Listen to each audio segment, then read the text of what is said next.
Doctor ortho Ayurvedic oil and capsule. अब दर्द भी घुटने टेकेगा। देहरादून में नरेंद्र सिंह नेगी संस्कृति सम्मान समारोह में सीएम धामी ने लोक कलाओं को बढ़ावा देने पर दिया जोर। कहा, सांस्कृतिक संरक्षण के लिए सरकार प्रतिबद्ध, उत्तराखंड को साहित्य और संस्कृति का केंद्र बनाने का लक्ष्य। हल्द्वानी में कांग्रेस अध्यक्ष खड़गे की रैली के बाद स्टेज के शुद्धिकरण पर सियासत हुई गर्म। कांग्रेस ने जताई सख्त आपत्ति। सदन ने खड़गे में कहा, मेरा अपमान हुआ। नड्डा ने जांच का दिया आदेश।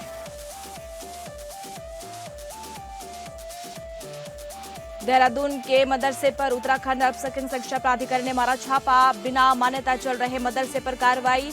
बच्चों को औपचारिक शिक्षा दिलाने के दिए गए निर्देश।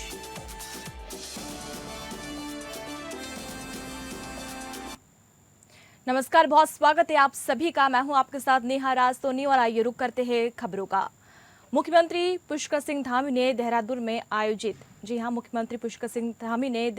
आयोजित नरेंद्र सिंह नेगी संस्कृति सम्मान समारोह 2026 में हिस्सा लिया। इस अवसर पर उन्होंने अरुणाचल प्रदेश के ताई तुतुंग को सम्मानित किया और लोक गायक नरेंद्र सिंह नेगी के गीतों की अंग्रेजी अनुवादित पुस्तक का विमोचन भी किया। इसी अवसर पर नरेंद्र सिंह नेगी संस्कृति सम्मान समारोह 2026 का आयोजन हुआ, जिसमें मुख्यमंत्री पुष्कर सिंह धामी शामिल हुए। धामी ने अरुणाचल प्रदेश के जाने माने रंगकर्मी, अभिनेता और नाटककार ताई तुतुंग को प्रतिष्ठित नरेंद्र सिंह नेगी संस्कृति सम्मान 2026 दिया। ये सम्मान हिमालयी राज्यों में सामाजिक, साहित्यिक, सांस्कृतिक और लोक कला के क्षेत्र में दिए जाने वाला अहम योगदान है। और मुख्यमंत्री पुष्कर सिंह धामी ने अपने संबोधन में इस दौरान कहा कि उत्तराखंड की लोक संस्कृति सिर्फ परंपरा नहीं, प्रदेश की आत्मा और पहचान है। उन्होंने साफ किया कि राज्य सरकार इसके संरक्षण के लिए पूरी ताकत से काम कर रही है। धामी ने नेगी जी की तारीफ करते हुए कहा कि उनके गीतों और संगीत ने राज्य की सांस्कृतिक पहचान को राष्ट्रीय और अंतर्राष्ट्रीय स्तर पर एक खास पहचान दी है। नेगी जी के गीत उत्तराखंड के नवजीवन, प्रकृति, संघर्ष और सामाजिक सरोकारों को गहराई से बताते हैं।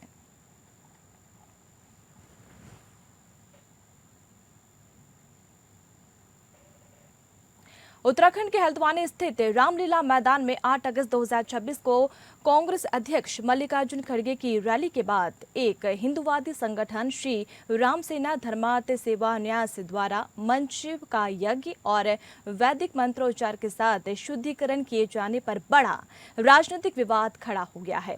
कांग्रेस ने इसे शुद्धिकरण को दलित समाज और पार्टी अध्यक्ष मल्लिकार्जुन खड़गे का अपमान बताया है। पार्टी का दावा है कि ये कृत्य भाजपा से जुड़े लोगों द्वारा कराया गया है, जो उनकी जातिगत भेदभाव और संकीर्ण मानसिकता को दर्शाता है। संसद के मानसून सत्र में इसी पर राज्यसभा में विपक्ष और सत्तापक्ष के बीच गहमागहमी हुई। राज्यसभा की कार्रवाई शुरू होते ही कांग्रेस अध्यक्ष मल्लिकार्जुन खड़गे ने उत्तराखंड के हल्द्वानी में भाषण के बाद हुए शुद्धिकरण का मुद्दा उठा दिया। भाजपा से जेपी नड्डा ने खड़गे के शुद्धिकरण के आरोपों का जवाब दिया है। राज्यसभा में सदन के नेता और केंद्रीय मंत्री जेपी नड्डा ने विपक्ष के नेता मल्लिकार्जुन खड़गे को जवाब देते हुए कहा कि खड़गे जी ने जो कहा वह वाकई दुखद है, न सिर्फ कांग्रेस पार्टी के लिए बल्कि हम सभी के लिए दुखद है। बीजेपी ऐसी गतिविधियों का समर्थन नहीं करती है, कभी नहीं करती है, लेकिन हम इसकी जांच करेंगे। मैं आपको भरोसा दिलाता हूं कि वहां जो कुछ भी हुआ उसकी निश्चित रूप से जांच की जाएगी।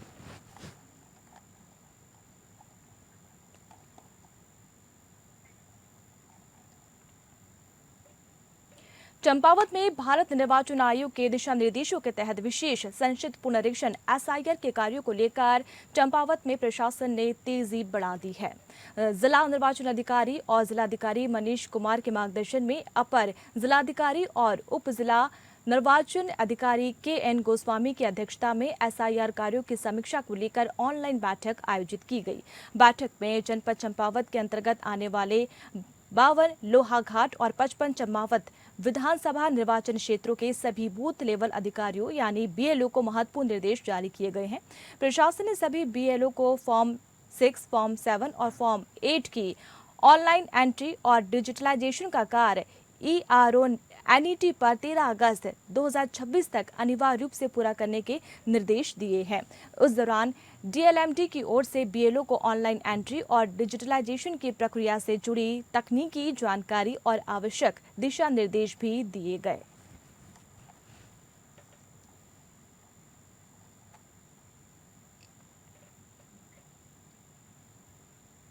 मंगलूर में एसआईआर फॉर्म में त्रुटि को लेकर भेजे गए नोटिस पर सियासत तेज हो गई है। कांग्रेस नेता मरगूब कुरैशी ने विधायक पर लोगों को डराने का आरोप लगाया। कुरैशी ने कहा कि ऐसे समय में विधायक को लोगों की सही जानकारी देकर दस्तावेज पूरे कराने चाहिए थे, लेकिन इसके बजाय उन्हें डराया जा रहा है। लोगों से कहा जा रहा है कि वोट कट जाएगा, सरकारी योजना का लाभ नहीं मिलेगा, घर पर बुलडोजर चलेगा। उन्होंने स्पष्ट किया है कि एसआईआर के लिए चुनाव आयोग द्वारा तय 12 दस्तावेज होने पर, जी हां, 12 दस्तावेजों में से कोई एक नहीं होने पर वोट नहीं कटेगा, न ही किसी योजना का लाभ रुकेगा। एसआईआर प्रक्रिया में केवल फर्जी वोट, मृत लोगों या डबल एंट्री वाले नाम ही हटाए जाएंगे। कुरैशी ने कहा कि मंगलोर विधायक भोली भाली जनता को डराकर अपने वोट मजबूत करना चाहते हैं। कौन सी संस्था है कि किसी का वोट नहीं कटेगा? जो फर्जी वोट है वो कटेंगे, या जो एक्सपायर हो गया, इंतकाल फरमा गया, उसका वोट कटेगा, या किसी का डबल वोट बनाया उसका एक वोट कटेगा, सिंगल वोट रहेगा, एक व्यक्ति एक वोट। मैं माइनॉरिटी कांग्रेस का डिस्ट्रिक्ट प्रेसिडेंट हूं, लेकिन मैं सही बात कहता हूं। मैं ये कह रहा हूं कि आप धरातल की बात करें, धरातल पे रह के लोगों के काम आने का काम करें। देखिए, एसआईआर एक प्रक्रिया है। हर व्यक्ति के कागज जो आधार कार्ड में, पैन कार्ड में, बैंक की किताब में या राशन कार्ड में नाम है, वही नाम वोटर लिस्ट में होना चाहिए। चंपावत में राजकीय इंटर कॉलेज स्वाला में विज्ञान वर्ग की कक्षाएं शुरू कराने की मांग को लेकर ग्रामीणों की नाराजगी अब सकारात्मक पहल में बदल गई है। जिलाधिकारी मनीष कुमार के आश्वासन और प्रशासन की त्वरित कार्रवाई के बाद स्वाला के ग्रामीणों ने आगामी विधानसभा चुनाव के बहिष्कार का अपना पूर्ण निर्णय सर्वसम्मति से वापस ले लिया है। दरअसल राजकीय इंटर कॉलेज स्वाला में विज्ञान वर्ग का संचालन नहीं होने से ग्रामीणों में काफी नाराजगी थी। विद्यार्थियों के भविष्य को लेकर चिंतित ग्रामीणों ने आगामी विधानसभा चुनाव के बहिष्कार का ऐलान किया था। मामले का संज्ञान लेते हुए जिलाधिकारी मनीष कुमार ने ग्रामीणों को भरोसा दिलाया है कि विद्यार्थियों के भविष्य और जनहित को सर्वोच्च प्राथमिकता देते हुए नियमों एवं निर्धारित मानकों के अनुरूप विज्ञान वर्ग की स्वीकृति के लिए ठोस कार्रवाई की जाएगी। डीएम के आश्वासन के बाद शासन एवं जिला प्रशासन स्तर पर आवश्यक प्रशासनिक प्रक्रिया शुरू कर दी गई है। विज्ञान वर्ग के संचालन की दिशा में प्रशासनिक कार्रवाई शुरू होने से ग्रामीणों में खुशी और संतोष का माहौल है। ग्रामीणों ने प्रशासन के इस पहल का स्वागत करते हुए बैठक आयोजित की और सर्वसम्मति से विधानसभा चुनाव के बहिष्कार का फैसला वापस ले लिया। ग्राम प्रधान सहित ग्रामीणों ने जिलाधिकारी मनीष कुमार और जिला प्रशासन का आभार जताया।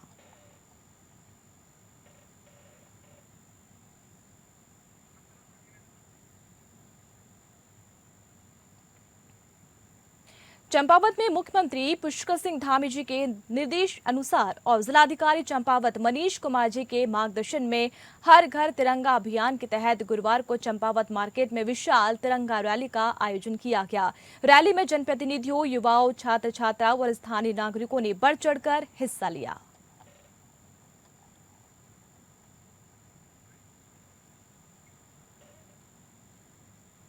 चंपावत में जन स्वास्थ्य और खाद्य पदार्थों की गुणवत्ता को लेकर चंपावत में खाद्य सुरक्षा विभाग ने सख्त रुख अपना लिया है। जिलाधिकारी मनीष कुमार के निर्देश पर खाद्य सुरक्षा विभाग की टीम ने शांत बाजार क्षेत्र में व्यापक निरीक्षण अभियान चलाया। टीम ने क्षेत्र के फास्ट फूड सेंटर, बेकरी, मिष्ठान प्रतिष्ठान और रेस्टोरेंट समेत कई खाद्य कारोबारियों के प्रतिष्ठानों का गहन निरीक्षण किया है। इस दौरान दुकानों के फसाई लाइसेंस और खाद्य पदार्थों की गुणवत्ता, भंडारण व्यवस्था, किचन हाइजीन और इस्तेमाल किए जा रहे कच्चे माल की बारीकी से जांच की गई। निरीक्षण के दौरान संदिग्ध खाद्य पदार्थों की गुणवत्ता की जांच के लिए खोया, मिठाई और पके हुए भोजन के कुल 3 नमूने संग्रहित किए गए हैं। सभी नमूनों को राजकीय विश्लेषक प्रयोगशाला भेज दिया गया है। विभाग के मुताबिक जांच रिपोर्ट में गुणवत्ता में कमी या मिलावट पाए जाने पर संबंधित प्रतिष्ठानों के खिलाफ नियमानुसार विधिक कार्रवाई की जाएगी। वहीं निरीक्षण के दौरान कारोबारियों के एनालॉग पनीर के निर्माण, भंडारण और बिक्री पर लगे प्रतिबंध का कड़ाई से पालन करने के निर्देश दिए गए हैं। खाद्य सुरक्षा अधिकारियों ने स्पष्ट किया है कि किसी भी स्थिति में मिलावटी अथवा कृत्रिम पनीर का क्रय विक्रय नहीं किया जाए।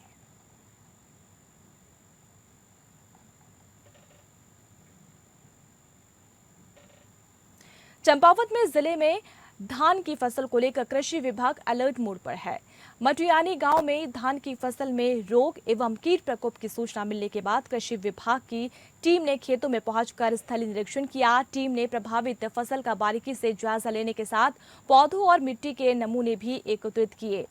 जिलाधिकारी मनीष कुमार के निर्देश और मुख्य कृषि अधिकारी श्री धनपत कुमार के मार्गदर्शन में जिले में धान की फसल की लगातार निगरानी की जा रही है। इस क्रम में मटियानी गांव में कृषि विभाग के कर्मियों ने मौके पर पहुंचकर फसल की स्थिति का निरीक्षण किया। न्याय पंचायत प्रभारी कृषि मनम चौहान और विकासखंड प्रभारी कृषि श्री पारस शर्मा ने प्रभावित खेतों का निरीक्षण कर फसल में दिखाई दे रहे लक्षणों का परीक्षण किया और प्रारंभिक निरीक्षण में ब्राउन प्लांट हॉपर यानी बूरा फुदका तथा बैक्टीरियल लीफ ब्लाइंट यानी जीवाणु झुलसा के प्रकोप की संभावना सामने आई है। हालांकि कृषि विभाग ने स्पष्ट किया है कि रोग और कीट के वास्तविक प्रकोप की वैज्ञानिक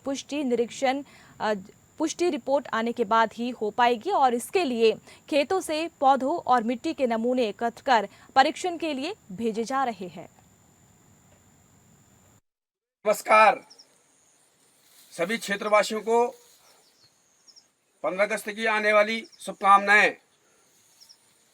आप लोगों को आज मैं मटियानी का मेरा भ्रमण हो रखा है। दोस्तों आज आप लोग देख सकते हैं मटियानी में जो किसानों की जो हालत हो रखी है बहुत ही निंदनीय है। जो यहाँ पे धान की खेतियां हैं इन पे लग चुका है रोग। यहाँ पे कोई भी कर्मचारी लोग हो जनप्रतिनिधि लोग हो जनप्रतिनिधियों के कहने के बावजूद भी वो लोग बोलते हैं हम क्या करें, नहीं कोई यहाँ पे विभागीय अधिकारी लोग हैं। यहाँ पे दोस्तों आप लोग दिखा सकता हूँ मैं धान की खेती एक तो रोग लग चुका है। ये इसकी धानों की जड़ें सूख चुकी हैं। आप लोग देख सकते हैं पूरा खेत तो यहाँ पे देख रहे किसानों की जो मेहनत है इस मेहनत का जो आज फल मिल रहा है ये रोगों के तौर पर मिल रहा है। चंपावत में मानसून के बीच सड़क सुरक्षा को लेकर जिलाधिकारी मनीष कुमार ने अधिकारियों की बैठक लेकर कड़े निर्देश दिए। डीएम ने साफ कहा है कि सड़क सुरक्षा के मामले में किसी भी स्तर पर लापरवाही बर्दाश्त नहीं की जाएगी। सड़कों पर पड़ा मलबा तत्काल हटाया जाए और बारिश के दौरान सभी मार्गों को सुचारू रूप से रखने के लिए पर्याप्त मशीनरी और संसाधन मौके पर उपलब्ध रहे। बुधवार को कलेक्टर सभागार में जिलाधिकारी मनीष कुमार की अध्यक्षता में जिला सड़क सुरक्षा समिति की बैठक आयोजित हुई। बैठक में राष्ट्रीय राजमार्ग लोनिवी PMGSY सहित विभिन्न विभागों के सड़क निर्माण मरम्मत यातायात प्रवर्तन और मानसून तैयारियों की विस्तृत समीक्षा की गई। जिलाधिकारी ने राष्ट्रीय राजमार्ग पर निर्माणाधीन कलवर्टों का काम जल्द पूरा करने और क्रिटिकल जोन को दुरुस्त करने के निर्देश दिए हैं। NH से जुड़े मुआवजा प्रकरणों में भी नियमानुसार कार्रवाई तेज करने को कहा गया है। मानसून के दौरान सड़क पर पड़ा मलबा यातायात के लिए बड़ा खतरा बन सकता है और इसी को देखते हुए डीएम ने सभी कार्यदायी संस्थाओं को सड़कों पर पड़े मलबे का तत्काल निस्तारण करने के निर्देश दिए।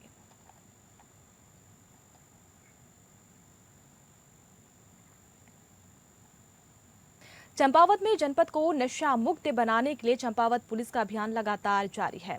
आपको बता दें कि पुलिस अधीक्षक रेखा यादव के निर्देशन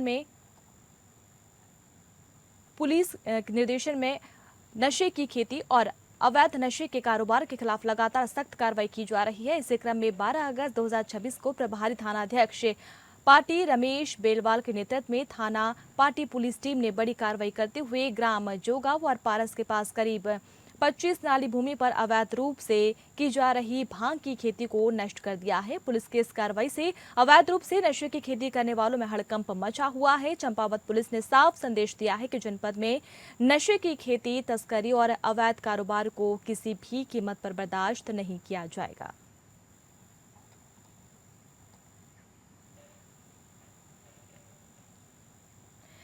देहरादून के प्रेमनगर क्षेत्र में स्वतंत्रता दिवस के मद्देनजर चल रही चेकिंग के दौरान पुलिस और बदमाशों के बीच मुठभेड़ हो गई है। दरू चौक के पास पुलिस ने बिना नंबर की बाइक सवार 2 संदिग्धों को रोकने का प्रयास किया, लेकिन दोनों चाय बागान की ओर फरार हो गए। पीछा करने पर बदमाशों ने पुलिस टीम पर फायरिंग कर सरकारी वाहन को क्षतिग्रस्त कर दिया। पुलिस की जवाबी कार्रवाई में सहारनपुर निवासी गैंगस्टर के दोनों पैरों में गोली लगी, जिसे उपचार के लिए अस्पताल भेजा गया है, जबकि उसका साथी अंधेरा का फायदा उठाकर फरार हो गया। पुलिस ने मौके से 315 बोर का तमंचा, 2 खोखे बिना नंबर की स्प्लेंडर बाइक और एक चापर, 1 कुल्हाड़ी, 2 छुरी और नायलॉन की रस्सी बरामद की है। पुलिस के मुताबिक रईस पिछले 2 वर्षों से प्रेमनगर में हुई गौकशी की घटना में वांछित था और उसके खिलाफ उत्तराखंड और उत्तर प्रदेश में गौकशी, चोरी, आर्म्स एक्ट और गैंगस्टर एक्ट समेत करीब 1.5 दर्जन मुकदमे दर्ज है। पूछताछ में आरोपी ने बताया कि वह अपने साथी के साथ दोबारा टी स्टेट क्षेत्र में आवारा गौवंश की रैकी कर गौकशी की घटना को अंजाम देने आया था।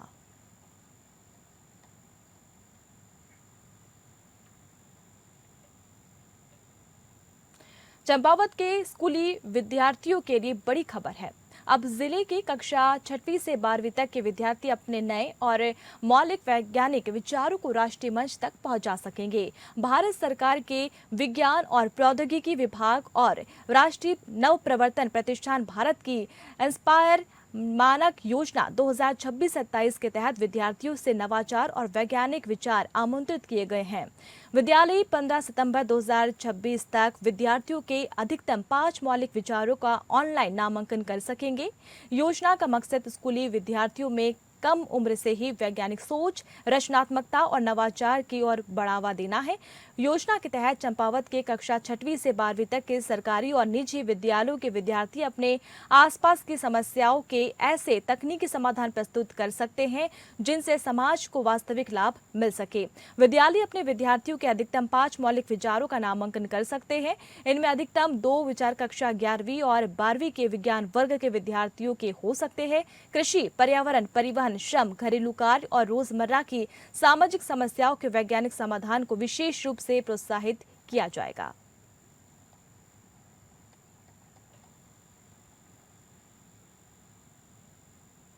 शिक्षा प्राधिकरण द्वारा अवैध मद्रास पर छापा डाला गया, जिसमें शिक्षा प्राधिकरण के अध्यक्ष सुरजीत सिंह गांधी ने माजरा मदरसा में और निरीक्षण किया। इनमें 50 बच्चे धार्मिक पुस्तक पढ़ते पाए गए, जबकि उत्तराखंड के मानक के अनुसार उत्तराखंड शिक्षा का सिलेबस भी पढ़ना होता है।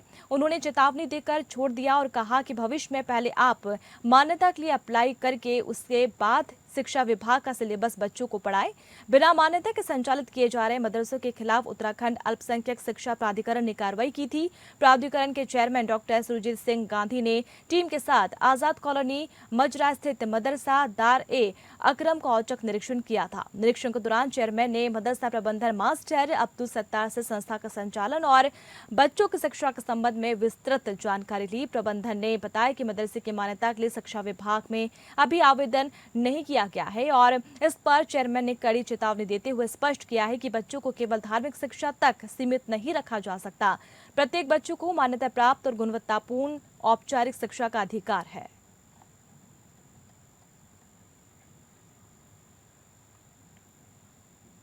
राज्यसभा सांसद और भाजपा प्रदेश अध्यक्ष महेंद्र भट्ट ने सदन में नीति घाटी की आपदा का मुद्दा उठाते हुए केंद्र सरकार से राष्ट्रीय हिमालयी आपदारोधी अवसंरचना मिशन शुरू करने का आग्रह किया। 10 अगस्त को चमोली की नीति घाटी के तमकू क्षेत्र में बादल फटने और भारी जल प्रवाह से जनजीवन और संपर्क व्यवस्था बुरी तरीके से प्रभावित हुई। उन्होंने कहा कि उत्तराखंड सहित पूरे हिमालय में बादल फटना, बाढ़, भूस्खलन अब सामान्य घटनाएं बन गई है, जिससे सड़क, पुल, बिजली और आजीविका पर सीधा असर पड़ रहा है। 4 धाम यात्रा और पर्यटन के बढ़ते दबाव को देखते हुए आवाजाही को वैज्ञानिक डिजिटल प्रणाली से नियंत्रित करने पर भी जोर दिया। विषय उत्तराखंड में बढ़ती प्राकृतिक आपदाओं को लेकर चिंता है। मैं आपका ध्यान उत्तराखंड में लगातार बढ़ रही प्राकृतिक आपदाओं की गंभीर चुनौती की ओर आकर्षित करना चाहता हूं। अभी 10 अगस्त को चमोली जनपद की नीति घाटी में के तमक क्षेत्र में बादल फटने और भारी जल प्रवाह से जिस प्रकार जनजीवन और संपर्क व्यवस्था प्रभावित हुई है, उससे एक बार फिर यह स्पष्ट कर दिया है कि हिमालय क्षेत्रों में सामान्य आपदा प्रबंधन से आगे बढ़कर पूर्व चेतावनी, सुरक्षित अवसंरचना और वैज्ञानिक आपदा प्रबंधन की एकीकृत व्यवस्था की आवश्यकता है। उत्तराखंड में बादल फटना, अचानक बाढ़, भूस्खलन और अतिवृष्टि अब अलग अलग घटनाएं नहीं रह गई हैं, परंतु क्षेत्रों की भौगोलिक संवेदनशीलता और मौसम में हो रहे तीव्र बदलाव के कारण इसका प्रभाव सड़क, पुल, बिजली, पेयजल, संचार और स्थानीय आजीविका पर पड़ रहा है। किच्चा के पास निर्माणाधीन 280 बेड के एम्स सैटेलाइट अस्पताल के काम में तेजी आ गई है। जिला अधिकारी नितिन सिंह भदौरिया ने अस्पताल का स्थलीय निरीक्षण कर निर्माण कार्यों की समीक्षा की।